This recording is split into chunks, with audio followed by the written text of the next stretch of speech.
월드컵 예선에서 한 번도 지지 않고 전승을 거두고 있는 우리 대 일본에서 이런 게 진행돼야지. 대체 왜 이기적이고 길거리도 엉망이라는 한국에 가서 저러고 있는 거래? 우리 일본은 왜 한국처럼 못하는 거야, 대체? 전 세계에서 가장 축구를 잘하는 사람들이라고 불리는 레전드 선수들이 대한민국을 찾았습니다. 발롱도르 수상자, 프리미어리그 4회 득점왕, 챔피언스리그 우승까지 듣기만 해도 어마어마한 선수들인데 이 모습을 지켜봤던 한 일본인 기자는 악에 바친 듯 해보이는데요. 과연 무슨 일이 있었던 걸까요? 안녕하세요. 저는 일본 오사카에 살고 있는 미야모토 후즈키라고 합니다. 저는 위대한 우리 일본의 기자로 일하고 있고 한국은 우리 덕분에 성장할 수 있었던 미개한 나라라고 생각하죠. 당연히 우리 일본 우익단체에도 꾸준하게 참여하며 대일본과 한국의 역사에 대해 한국이 억지를 부리고 있는 것을 전 세계 사람들 그리고 우리 일본인들에게 알리기 위해 노력하고 있는 사람이죠. 저는 어릴 적부터 축구를 좋아했어요. 부모님과 함께 필리핀에 휴가를 갔다가 교통사고를 당했었는데 그때 다리를 다치게 되면서 뛸 수 없는 장애를 얻게 되었습니다. 그런데 너무 열받게도 제 다리를 세부에서 다치게 했던 차량이 바로 한국의 형편없는 자동차였습니다. 본디 저희 부모님도 한국을 혐오하셨었고 저도 부모님의 영향도 받기도 했지만 제 다리를 이렇게 만든 게 한국 자동차 때문이라는 생각에 한국이라면 정말 끔찍하게도 싫어했죠. 그런데 최근 한국을 찾았다가 정말 기함을 하는 일들을 경험하게 되어서 더욱 분노가 차올라 어쩔 줄 몰랐었습니다. 저는 어릴 적부터 한국은 굉장히 가난한 나라라고 들었어요. 한국은 길거리에 노숙자가 득실득실하고 구걸하는 가난뱅이들이 많다고 들었죠. 실제로 제가 자주 보는 우익단체 유튜브 영상들을 보면 한국은 진짜 엉망이었어요. SNS에서도 마찬가지였습니다. 거리에는 담배꽁초가 가득하고 심지어 한국인들은 바닥에 비닐천을 깔아놓고 누가 입다 버려놓은 듯한 옷들이 사방에 널려져 있었는데 한국의 젊은 사람들은 그걸 사겠다고 우후죽순 몰려드는 모습들도 볼 수 있었죠. 아니 거지들도 아니고 저런 옷들을 입고 다니니 몸에서 냄새도 났을 거고 얼마나 더럽겠어요. 그런 모습을 영상에서 볼 때면 역시 우리 위대한 일본과 한국을 비교하면 일본은 정말 최첨단 국가, 깨끗한 국가, 세계 최고의 아시아 국가라는 자부심에 늘 기분이 좋았습니다. 그래서 한국은 사실 제 관심의 밖이었고 가끔이라도 한국이 언급되거나 제 귀에 들릴 때면 불쾌하기 그지 없었죠. 그냥 발도 들이고 싶지 않는 국가였어요. 그런데 그러던 어느 날이었어요. 일본에서는 엄청난 축제가 준비되어 있는데요. 바로 매년 가을이면 지다이 마츠리라는 축제가 진행됩니다. 무려 2km에 달하는 긴 시대의 행렬인데 20개 팀이 일본의 메이지 유신, 에도, 아즈치모 모야마, 무로마치, 요시노, 가마쿠라, 후지와라, 엔야큐 등의 일본 8개 시대를 재현한 모습을 보여주죠. 우리 대일본의 당시 시대상을 마치 파노라마처럼 볼 수 있는 멋진 축제예요. 저는 당연히 이 멋진 축제를 취재하기 위해 준비 중이었어요.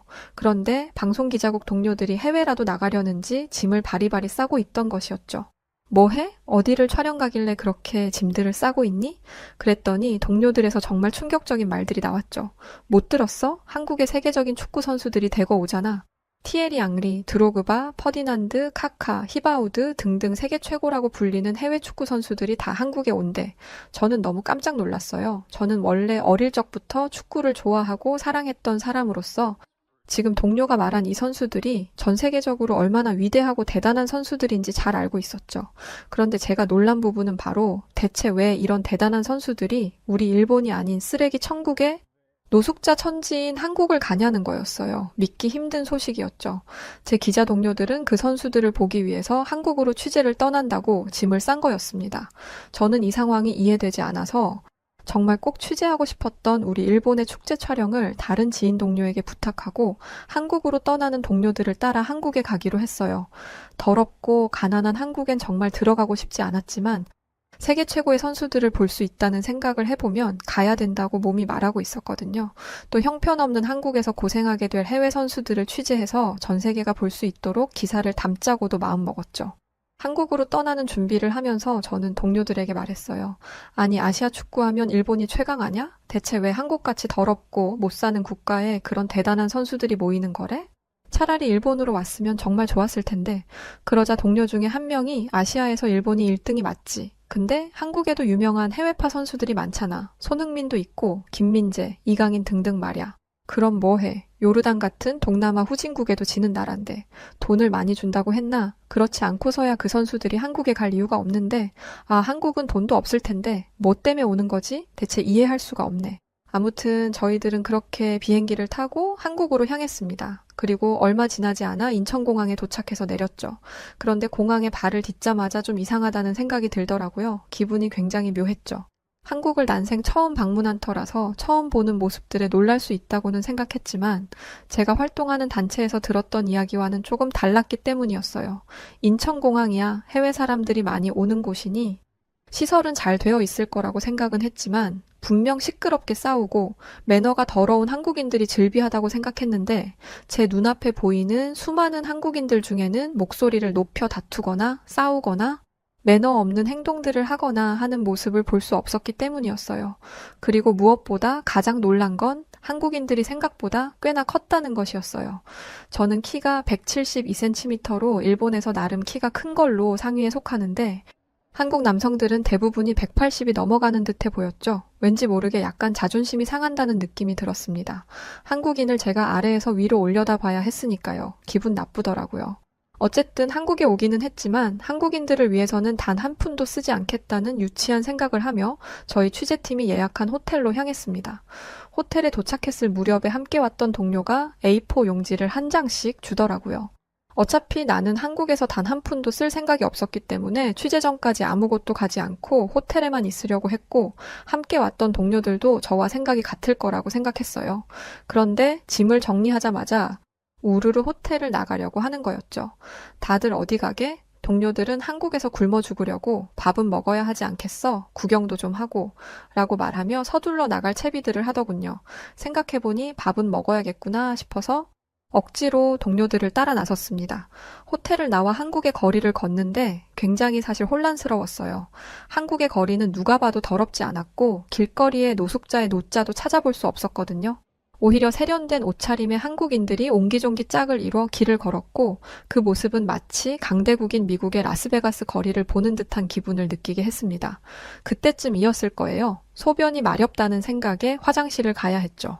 아까 호텔에서 미리 해결하고 나왔어야 했는데 한국의 모습에 지린 건지 그땐 안 느끼다가 호텔을 나와 걷기 시작하니 소식이 오더라고요.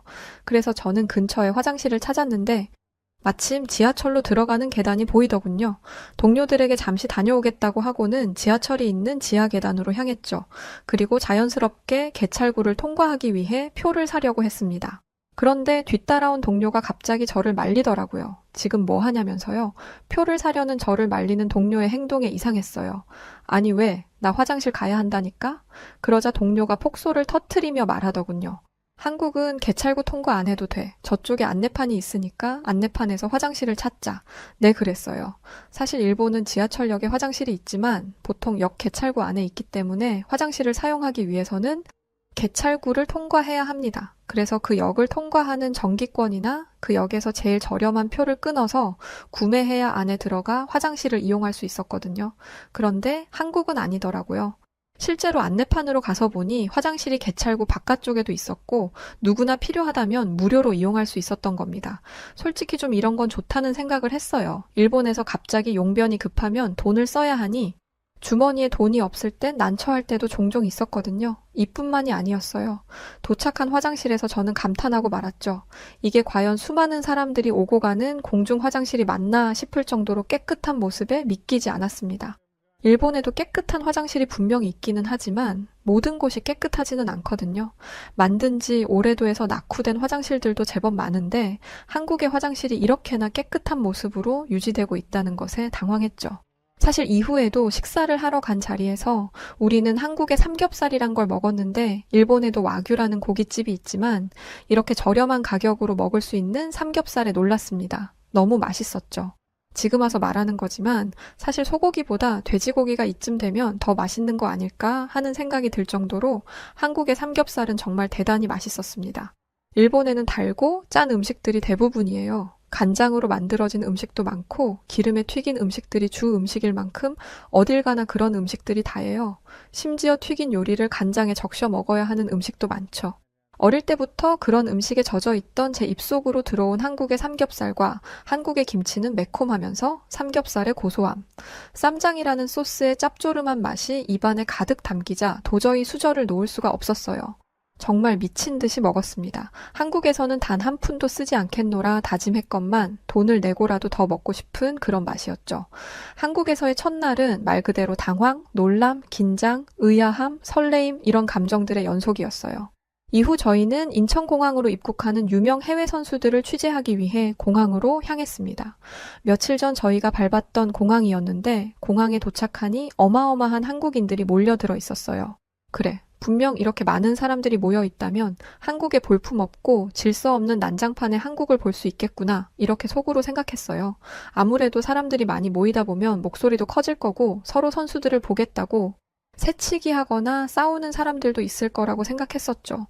하지만 제 눈앞에서 본 한국 팬들의 모습은 이런 제 생각을 완벽하게 망가뜨려 놨습니다.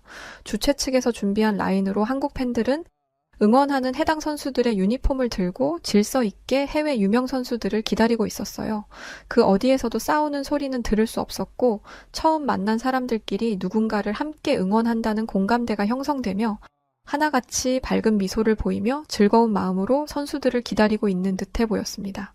팬들을 정리하고 주변 상황을 예의주시하는 보안 요원들도 한국 팬들의 배려 있는 행동과 질서 있는 모습에 하품까지 할 정도로 뭔가 할 일이 없어 보였어요. 이게 정말 한국이라는 나라가 맞는 건지 정말 믿기지 않았죠. 내가 어릴 때부터 들어왔던 한국의 이미지는 대체 어디에서 나온 이야기들인 걸까? 지금 내 눈으로 보고 느끼고 있는 한국은 내가 들었던 것과는 너무 다르다는 생각에 어안이 벙벙할 지경이었어요. 시간이 지나고 마침내 세계 최고라고 불리는 유명 선수들이 인천공항에 들어섰습니다. 힘찬 함성이 쏟아져 나왔고 멀찍이에서 늘 동경하던 드로그바, 알렉산드로 피를로, 티에리 앙리, 퍼디난드 등등의 선수들을 보게 되었는데 정말 눈물이 날 지경이었죠. 가장 먼저 모습을 드러낸 선수는 티에리 앙리와 드로그바였어요. EPL의 왕이라고 불리는 앙리는 프리미어리그 아스널 팀의 전설로 현재는 프랑스 연령별 대표팀을 이끌고 있는 정말 대단한 선수죠. 또한 드로그바는 첼시의 전설적인 스트라이커로 첼시 팬들 중 그를 싫어하는 사람이 없을 정도로 실력과 인망을 모두 갖춘 선수이기도 했습니다. 전설의 레전드라고 불리는 세계 최고의 축구 선수들은 한국의 팬들 요청을 하나도 마다하지 않고 적극적으로 사인을 해주기도 했고 사진까지 찍으며 자신들을 환대하는 한국 팬들에게 답례했어요. 정말 믿기 힘든 팬 서비스까지 선보이기도 했죠. 이런 대단한 선수들이 한국이 아닌 우리 일본에 왔다면 얼마나 좋았을까. 저는 괜시리 한국에 벌어지고 있는 지금 이 상황에 질투가 나기 시작했어요. 그동안 제가 봐왔던 한국은 어릴 적 들었던 이야기와는 분명 달랐지만 실제로 일본이 한국보다 축구로는 더 센 게 맞잖아요? 저는 해외 유명 선수들이 한국인들에게 사인을 해주기 위해 다가왔을 때 은근슬쩍 그 옆자리에 서서 당당하게 이야기했어요. 프리미어리그 브라이튼에서 뛰고 있는 미토마 키오루에 대해서 어떻게 생각하냐는 질문을 기습적으로 했었죠. 당연히 좋은 말이 들릴 줄 알았는데 선수들은 제 말에 들은 채도 하지 않고 그냥 무시한 채 한국인들에게 사인만 해주고 그냥 지나쳐 가버리더군요. 순간 무시당한 것 같아 기분이 나쁘더군요. 저는 오기가 생겨서 레알 소시어드 쿠보 선수에 대해선 어떻게 생각하냐며 계속 일본 선수에 대해 물었습니다. 하지만 선수들은 그 어떤 코멘트도 하지 않고 그냥 지나가 버리더군요. 아니 한국 팬들에게는 이것저것 다 해주고 사진까지 찍어주더니 왜 내 질문에는 대답 한마디 하지 않는 걸까? 정말 차별당하는 것 같아서 분노가 속으로 차더군요. 그렇게 선수들이 버스를 타고 공항을 빠져나갔고 저는 열받는 마음에 카메라를 들고 다시 공항 안으로 뛰어들어갔어요. 왜냐면 분명 이렇게 많은 한국 팬들이 모여있던 자리에 쓰레기가 넘쳐 있을 거라고 생각했기 때문이었고 그 모습을 촬영해서 세계의 이런 형편없는 모습에 한국을 알리고자 하기 위함이었죠. 그런데 공항을 들어섰지만 그 어디서도 쓰레기를 볼 수 없었어요. 언제 그 많은 인파가 왔다 갔는지도 모를 만큼 공항은 바닥에서 빛이 날 만큼 깨끗했고 그 넓은 공간 안에 멀뚱멀뚱 카메라를 들고 서 있는 제 초라한 모습만 있을 뿐이었어요. 동료들은 제가 뭔가 헛헛해하는 모습을 하자 이제 그만하라며 대체 일본에 살면서 뭘 듣고 살았길래 한국을 그렇게나 싫어하는 거냐며 한국은 너가 생각하는 것처럼 못 살고 가난하고 더러운 나라가 아니라며 제 어깨를 토닥였고 어쩌면 한국이 지금은 일본보다 더 잘 사는 국가일지도 모른다는 이상한 말을 하기까지 했습니다. 아니, 너는 일본 사람 아냐? 한국이 일본보다 더 잘 사는 국가라니 무슨 말도 안 되는 소리를 하고 있어? 그러자 동료는 그제서야 자신의 이야기를 해주었죠. 동료였던 하나키는 어머니가 교수님이었는데 미국 학교에서 강의를 해야 할 일이 생겨 어머니를 따라 미국에서 잠시 시간을 보냈던 적이 있었다고 했습니다. 미국에 갔을 때 미국에서 우리 일본 교수였던 어머니를 강사로 부른 것에 매우 큰 자부심을 가지고 있었다고 했었죠. 그런데 막상 미국에서 정작 일본의 현실을 깨닫고 한동안 자신도 방황했던 적이 있었다더군요. 이때까지 일본에 살면서 우리가 생각했던 일본의 모습과 막상 일본을 벗어나 타국인 미국에서 바라본 일본의 모습은 완전히 생각과 달랐기 때문이었고, 오히려 미국 지천에 널려있는 한국의 문화 콘텐츠와 한국의 음식, 한국의 옷, 한국의 브랜드로 넘쳐나고 있었다고 했어요. 그러면서 하나키는 그때부터 한국이 질투나긴 하지만 확실히 우리 일본보다 지금 시점에서는 더 앞서고 있는 게 아닐까 하는 합리적인 의심을 하기 시작했었대요. 그런데 이런 하나키의 말을 제대로 이해할 수 있게 하는 사건을 한국의 서울 월드컵 경기장에서 경험할 수 있었습니다. 넥슨이라는 거대 한국의 글로벌 기업이 주최하는 이벤트 축구 행사에 참여했는데 일본 팬들도 심심치 않게 볼 수 있었거든요. 한국인들 사이에 껴서 일본인들은 해외 유명 선수들을 향해 응원하고 있었고, 심지어 한국의 레전드라는 박지성, 안정환, 이천수 등이 나올 때도 일본인들은 소리를 지르며 열띤 응원을 하고 있었죠. 저는 일본인들에게 다가가 물었습니다. 당신은 일본인 아닙니까? 왜 한국의 레전드 선수들을 응원하고 있는 거죠? 지금 한국에서 벌어지고 있는 이 이벤트는 일본과 같은 선진국에서 진행되어야 하는 게 맞다고 생각하지 않나요? 저는 대놓고 불쾌감을 드러내며 폭격 같은 질문을 쏟아냈습니다. 그런데 일본 젊은이들은 제 말에 뜻밖의 이야기를 쏟아내기 시작하더군요. 저는 일본인이 맞아요. 일본에서 태어났고 일본 축구를 사랑합니다. 그런데 일본과 같은 선진국이라는 말은 한국은 그럼 후진국이라는 건가요? 한국은 정말 멋진 나라예요. 그리고 우리 바로 옆에 있는 이웃 국가이죠. 그런데 왜 그렇게 비아냥대는 듯한 질문을 하시는 거죠? 저는 일본 젊은이의 답변에 당황스러웠어요. 뭔가 이 일본 젊은이들은 제가 한국을 바라보는 시선과는 분명 달랐거든요. 그래서 다시 이렇게 물었죠.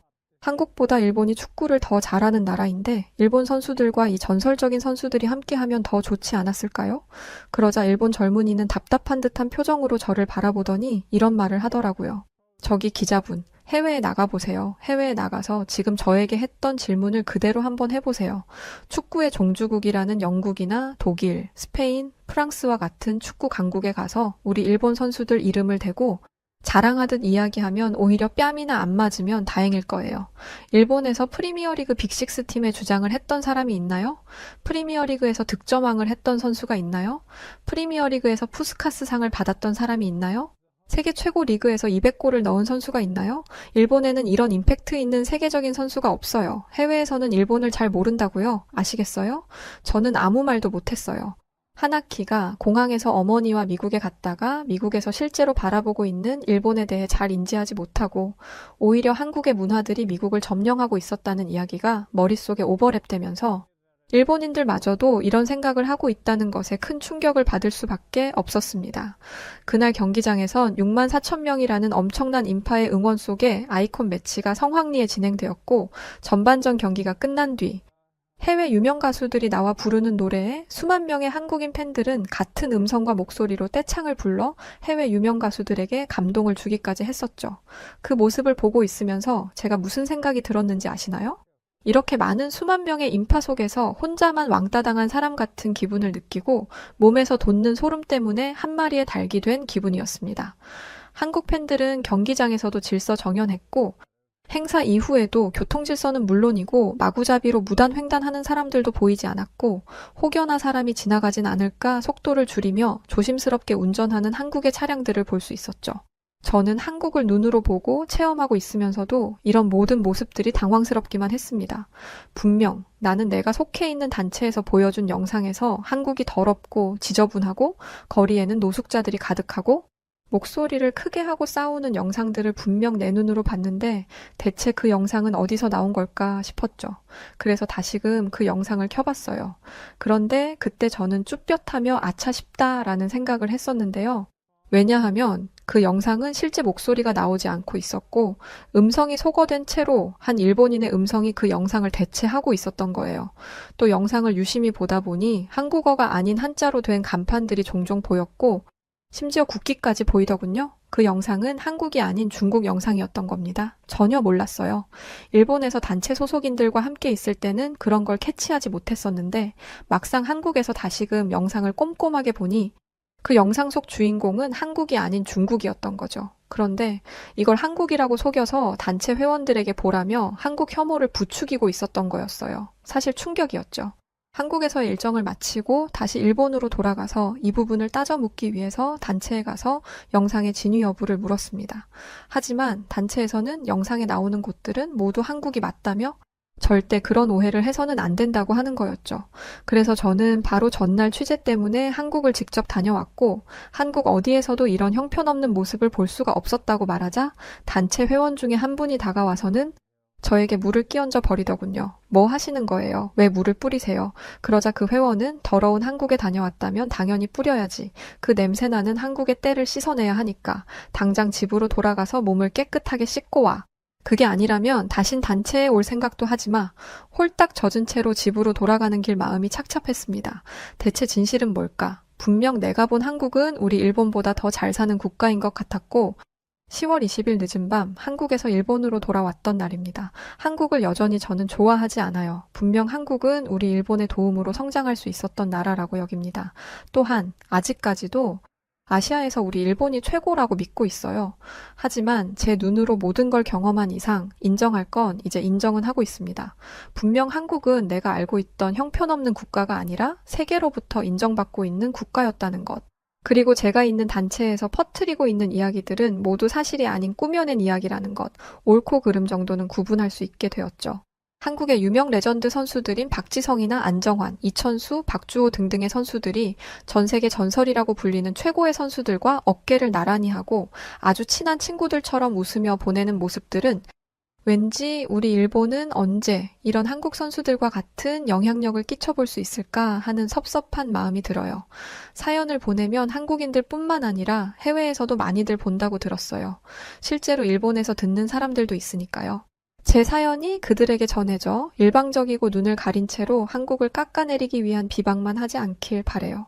그래야 일본이 한국에게 따라잡히지 않고 더욱 발전할 수 있을 거라고 믿기 때문입니다. 기다리세요, 한국인분들. 우리 일본이 다시 한국을 바짝 따라와 전 세계적으로 인정받는 나라가 될 겁니다. 열심히 한번 해보세요. 그럼 뭐 한국은 가만히 있나요? 여하튼 최근 한국의 전 세계 전설이라 불리는 세계 최고의 선수들이 단체로 한국을 왔었죠. 이건 전 세계적으로 이례가 없는 정말 놀라운 일이라고 하더라고요. 그런데 우리 대한민국에서 이런 아이콘 매치가 성사되었다니 정말 너무 감동적인 순간이네요. 여기 한국은 더럽고 지저분할 뿐만 아니라 가난한 어린 학생들을 왕따시키는 것은 물론 상류층 학생들은 그런 가난한 학생들을 괴롭히는 말도 안 되는 나라라며 경악해하고 있는 영국인이 있습니다. 그렇지만 그는 한국의 학교에 들어서자마자 충격적인 장면들을 보고 크게 경악해하고 마는데요. 그 영국인은 한국의 무엇과 어떤 것을 받기에 이토록 경악하고 만 것일까요? 안녕하세요. 저는 영국에서 온 에밀리아 콜린스라고 합니다. 저는 영국의 공립초등학교 교사로 일을 하고 있었는데 어느 날 한국과의 교류를 위해 교사들 중 몇 명을 한국으로 보내라는 공문이 내려왔어요. 솔직히 저는 한국이라는 나라에 부정적인 생각을 가지고 있었습니다. 그 이유는 제가 교육자의 길을 걷고 있었기 때문이었습니다. 한국에 대해 처음 알게 된 건 교육대학에 다니고 있던 대학생 때였습니다. 어느 날 고등학교 친구 한 명이 저에게 드라마 한 편을 추천해 주었어요. 저는 드라마 광이거든요. 친구가 추천해준 드라마는 학교를 배경으로 한 10대의 이야기를 담은 한국 드라마였는데 저는 한국 드라마를 한 번도 접해본 적 없었던 터라 드라마의 내용이 굉장히 흥미롭게 느껴졌습니다. 그런데 얼마 가지 않아 제 기대는 산산조각 났어요.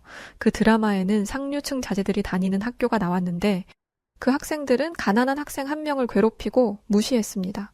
드라마에는 과장이 있을 수밖에 없다는 걸 알기에 최대한 중립적인 시선에서 드라마를 시청하려고 했지만 드라마의 후기에 달린 다른 아시아인들의 이야기를 들어보면 그 드라마는 사실임이 분명했어요. 한국은 빈부격차가 굉장히 심하기 때문에 교육에 대한 차이도 엄청나다는 아시아인들의 증언이 넘쳤거든요. 제가 태어난 영국도 사립학교와 공립학교가 존재했지만 한국 정도는 아니었습니다. 또 대놓고 가난한 아이를 괴롭히는 일은 절대 있을 수 없었어요. 저는 한국에 대한 부정적인 인식을 가진 상태에서 대학을 졸업하고 교사가 되었습니다. 그렇게 몇 년이 지나고 한국이라는 나라가 머릿속에서 거의 잊혀갈 쯤 한국으로 갈 교사를 선택하라는 공문이 내려온 것이었죠. 저는 당연히 안 가려고 했습니다. 하지만 제가 갈 수밖에 없는 상황이었어요.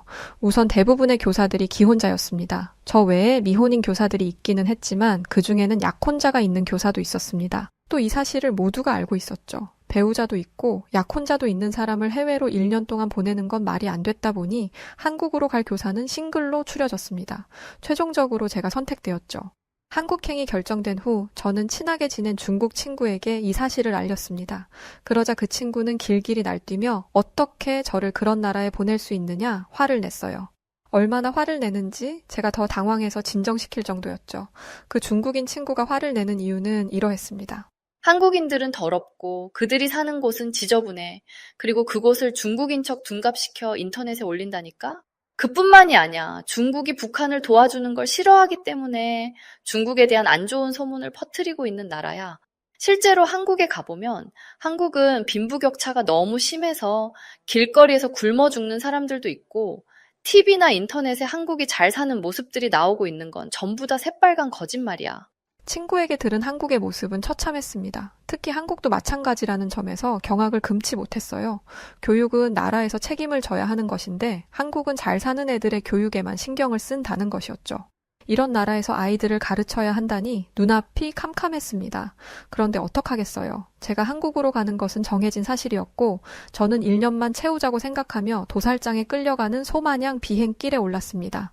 비행기에서 내려 한국 학교의 인솔자를 만나고 학교에서 마련해준 집으로 가는 내내 본 한국은 굉장히 발전된 모습이었습니다. 하지만 전 이 모습이 전부가 아니라는 걸 이미 알고 있었어요.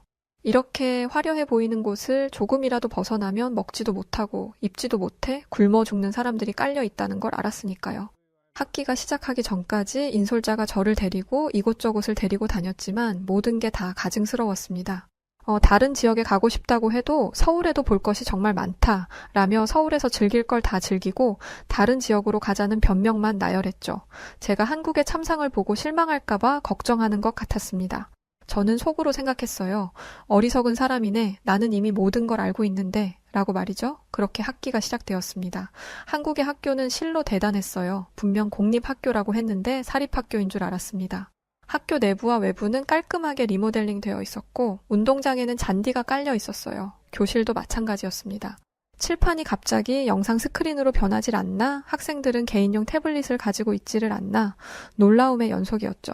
게다가 태블릿은 학교에서 무상으로 제공되는 것이었습니다. 사립학교처럼 학비가 비싼 것도 아니고 나라의 세금으로 운영되는 학교에서 이게 가능하다니. 솔직히 말해서 아무리 영국이라도 이런 파격적인 혜택은 불가능합니다. 만약 학생들에게 세금으로 태블릿을 제공한다면 시위가 일어날 수도 있어요. 학생들에게 그렇게까지 할 이유가 뭐냐면서 말이죠. 특히 저를 놀라게 한 건 모든 교실마다 설치되어 있는 난방시설이었습니다. 에어컨과 난방이 가능한 시스템 에어컨이 어딜 가든 있었어요. 한국인들 입장에서 이건 당연한 일이겠지만 저에게는 아닙니다. 영국의 여름에 수업을 하면 머리끝부터 발끝까지 땀에 푹 젖을 정도였어요. 그런데 한국에서는 그러지 않아도 됐습니다. 이게 다가 아니에요. 공기청정기부터 가습기까지. 저희 학교가 제가 살던 집보다 훨씬 좋았습니다. 하지만 여전히 제 마음속에는 불신이 가득했습니다. 공립학교의 수준이라곤 믿기지 않을 정도로 엄청난 시설임은 분명하지만 여기는 서울이었으니까요. 그렇게 한 달이 지났고 교장 선생님과의 면담이 있었습니다. 그동안 무엇을 느꼈는지, 지내는 동안 불편한 것은 없었는지 등등을 나누는 시간이었죠. 저는 그 자리가 매우 불편했습니다. 한국의 좋은 모습만을 영국에 알리라는 무언의 압박 같았거든요. 저는 없는 말은 못 지어내는 성격이라 교장 선생님에게 이렇게 말했습니다. 이 학교에서 본 모습은 실로 대단해요. 그런데 이 내용을 영국에 알릴 수는 없을 것 같아요. 교장 선생님도 저를 인솔하는 도움이 선생님도 의아해하며 이유를 물었어요. 저는 서울이 아닌 지역이 얼마나 참혹한지 이미 알고 있다고 말했습니다. 그러자 두 선생님은 대체 어디서 그런 이야기를 들었냐며 펄쩍 뛰었어요. 그건 말도 안 되는 거라면서요. 저는 도움이 선생님에게 그 정도로 떳떳하면서 왜 다른 지역에 가고 싶다는 내 의견을 무시했냐고 물었습니다. 그러자 도우미 선생님은 정말 억울하다는 표정을 지으며 정말 서울에서 볼 게 많아서 그랬다고 대답했어요. 다른 지역에 가는 건 시간적인 여유가 필요하니 방학이나 긴 휴일을 이용하려 했다면서요. 정말 억울해하는 도우미 선생님에게 교장 선생님은 당장 이번 주에 시골에 있는 학교를 탐방하고 오라고 지시하셨습니다. 저는 그 며칠 뒤 기차를 타고 버스를 3번이나 갈아타야 나오는 시골에 있는 학교에 방문했습니다. 저는 그곳에 도착할 때까지 중국인 친구에게 들었던 끔찍한 참상을 보지 못했어요. 서울에 있는 건물들보다는 오래된 건물이었지만 지저분하기는커녕 고즈넉한 느낌까지 났습니다. 마지막에 도착한 시골 동네는 버스 정류장도 가로등도 인도도 낡아 있었지만 학교만큼은 아니었어요. 노란색 학교 버스와 학교 주변의 인도는 모두 새 것이었고 학교는 서울 학교에 뒤지지 않을 정도로 크고 깨끗하고 아름다웠습니다. 또 그곳의 아이들은 태어나서 단 한 번도 끼니를 거른 적이 없어 보일 정도로 건강하고 행복해 보였어요. 저는 제 실수를 인정했습니다. 다른 사람의 말만 듣고 한국을 오해한 것에 대해 사과하자 도우미 선생님은 이제라도 오해를 풀었으니 다행이라며 넓은 마음으로 제 잘못을 용서해 주었어요. 솔직히 당시에 저에게 화가 나서 도우미 선생이고 뭐고 못하겠다며 저를 무시해 버릴 거라고 생각했습니다. 하지만 그러지 않는 모습을 보면서 저는 한국인에 대한 두터운 신뢰를 갖게 되었어요. 제가 가지고 있던 선입견을 버리고 나니 한국 학교만의 놀라운 특징이 눈에 들어오기 시작했습니다. 교육 환경, 가르치는 내용, 교사들의 수준 등등 칭찬할 것들이 한두 개가 아니지만 그 중에서도 가장 인상 깊었던 것들을 말하자면 그건 바로 밥입니다. 한국인들에게 이 이야기를 하면 그게 놀라울 게 뭐가 있냐는 반응을 합니다. 저는 이런 여유로운 반응도 너무나 부럽습니다. 제가 놀라움을 금치 못하고 전 세계 친구들에게 자랑했던 것들이 한국인들에게는 당연한 것인 거니까요. 제가 놀라워했던 것은 바로 한국의 급식입니다. 제 사연을 듣는 여러분도 급식이 뭐 어때서? 라고 생각하고 계시지 않나요? 한국의 급식은 정말 최고입니다. 저는 학교마다 영양사가 있다는 사실을 알고 깜짝 놀랐어요. 영국에서 영양사란 정말 부잣집이나 국왕의 거처에만 있는 존재거든요. 그런데 전문적인 영양사가 수천 개나 되는 학교에 전부 배치되어 있다니 실로 놀라운 일이 아닐 수 없었습니다. 교사들의 능력만큼 영양사들의 능력도 대단했어요. 탄수화물, 지방, 단백질뿐만 아니라 비타민 등 몸에 필요한 요소들을 전부 고려한 최고의 식단을 정해주었는데 그 식단이 한 달을 주기로 바뀌었습니다. 식단 돌려막기 같은 건 없었어요. 더 놀라운 건 음식의 퀄리티였습니다. 정말이지 모든 음식이 환상적이었어요. 알아보니 음식을 해주시는 조리사분들의 경력도 만만치 않더라고요. 이런 한국을 두고 왜 그 중국인 친구는 한국이 형편없는 후진국이라고 말했던 걸까요? 순간적으로 궁금해지더군요. 과연 그 중국인 친구가 한국을 실제로 와본 적은 있던 걸까? 라는 생각 말이죠. 한국의 실상이 이게 전부였으면 말을 꺼내지도 않았을 거예요. 어느 날 제 옆에 있던 선생님이 영양사님에게 전화를 걸었습니다. 장염에 걸린 아이가 있다는 연락이었죠. 그걸 왜 이야기하냐 했더니 그야 이걸 말해야 장염 걸린 아이에게 맞는 점심을 만들어주지 않겠냐는 대답이 돌아왔습니다. 저는 너무 놀라서 말을 잃었어요. 영국, 아니 전 세계 어느 나라를 가더라도 아픈 아이를 위해 새로운 음식을 만들어주는 학교는 없을 것입니다. 그것도 급식 시간 몇 시간 전에 전달받는 내용을 가지고요. 영국에서는 아픈 아이가 있으면 따뜻한 차를 한 잔 주거나 밥을 못 먹을 정도라면 귀가를 시킵니다. 만약 부모가 당장 오지 못하는 상황이라면 그 아이는 밥도 못 먹고 양호실에 누워 있어야만 해요. 한 번은 그렇게 있던 아이가 구급차에 실려간 적도 있었습니다. 이런 일이 있었는데도 학교는 아무런 책임도 지지 않았어요. 아픈 아이가 이렇게 된 건 아픈 자녀를 학교에 보낸 부모의 책임이니까요. 그런데 한국은 달랐습니다. 게다가 알레르기가 있는 아이들은 따로 음식을 받는 곳이 있었어요. 영국에서는 알레르기가 있다면 무조건 도시락을 싸와야 합니다. 그런 아이들 것까지 챙겨줄 여유는 없다는 거죠. 저는 대체 아이들이 급식비로 얼마를 내길래 이 정도의 급식이 가능한 건지 물어보았습니다. 그랬더니 질문을 들은 선생님은 지금 무슨 소리를 하는 거냐라는 표정으로 저를 바라보면서 충격적인 대답을 했어요. 급식을 먹는데 돈을 왜 내죠? 맞습니다. 한국의 학교는 무상급식을 하고 있었어요. 물론 교사들에게는 급식비를 받았지만 밖에서 나가 먹는 것보다 저렴했으니 교사들도 안 먹을 이유가 없었습니다. 저는 급식비에 이렇게 많은 세금을 투자하는 걸 한국인들이 반대하지는 않는지 물어보았어요. 영국에서는 유상급식이 당연한 것이다 보니 무상급식을 하는 순간 엄청난 반발이 있을 게 뻔했거든요. 그러자 그 선생님은 애들 먹이는데 돈 아까워하는 한국인은 없을 거라며 단호하게 말했습니다. 저는 제가 보고 느낀 것들을 개인 SNS에 올리기 시작했어요. 학교의 시설, 고퀄리티의 수업 내용, 특히 급식 사진은 매일 올렸습니다. 제가 올린 사진을 본 영국 사람들은 충격에 빠졌습니다. 어떻게 이런 게 가능하냐며 이 상황을 당장 설명하라며 저를 다그칠 정도였죠. 저는 이런 스페셜한 급식이 하루 이틀이 아니라는 걸 증명했고 제가 올리는 사진들은 매번 이슈가 되었습니다. 그런데 모두가 어메이징, 판타스틱을 외치는 상황에서 다른 목소리를 내는 사람이 있었어요. 바로 제게 한국을 나쁘게 설명한 중국인 친구였죠. 저는 그 친구가 저를 속였다는 것을 알고 난 뒤 모든 연락을 끊었습니다. 그러자 그 친구는 저를 한국의 추잡한 거짓말에 속아 넘어간 저열한 배신자 취급을 했어요. 그러고는 한국의 급식 사진에 한국인들은 굶어 죽는 아이들에게나 무상급식을 베풀어라 라는 댓글을 달거나 한국은 먹을 게 없어서 구더기로 음식을 만든다는데 이것도 그런 음식 중 하나가 아니냐는 댓글도 달았습니다. 한국을 잘 모르는 사람들은 중국인 친구의 말에 선동되기도 했어요. 저는 저처럼 한국을 오해하는 사람이 생기길 원하지 않았습니다. 그래서 한국 곳곳을 돌아다니며 영상을 찍어 올렸습니다. 처음엔 긴가민가 하던 사람들도 점점 제 영상을 신뢰하게 되었고 영상을 본 한국인들과 외국인들의 증언이 쏟아지며 중국인 친구의 주장은 점점 힘을 잃어갔어요. 오히려 이상한 소문을 퍼뜨리지 말라는 욕을 먹기까지 했죠. 여기서 끝이 아니었습니다. 함께 일하던 동료이자 중국인 친구를 알고 있는 한 교사를 통해 중국인 친구가 일자리를 잃었다는 소식을 듣게 되었어요. 중국인 교사는 영국에서 중국어 과외를 하는 사람이었는데 지금까지 자신이 가르치던 아이들에게 한국과 일본을 포함한 모든 아시아 국가에 대한 부정적인 선입견을 심어주었다고 합니다. 한 학생의 부모님이 제 사진과 영상에 달린 중국 친구의 댓글을 보게 되었고 모든 사실이 드러나게 된 것이었죠. 중국 친구가 가르치던 아이들은 전부 상류층의 자녀들이었는데 그들의 부모는 자기 자녀에게 잘못된 정보를 세뇌시키듯 한 중국 친구를 용서하지 않았습니다. 워낙 힘있는 집안들이었다 보니 중국 친구는 일을 그만두게 되었을 뿐만 아니라 추방당할 위기에 처하게 되었다고 했죠. 그 친구의 거짓 정보에 휘둘렸던 한 사람으로서 통쾌하기 그지없었습니다. 그러던 어느 날 영국에 있는 동료로부터 충격적인 소식을 듣게 되었습니다. 영국의 학교는 유상급식으로 바뀐 지가 오래입니다. 유상급식이라 해봤자 형편없는 퀄리티이지만요.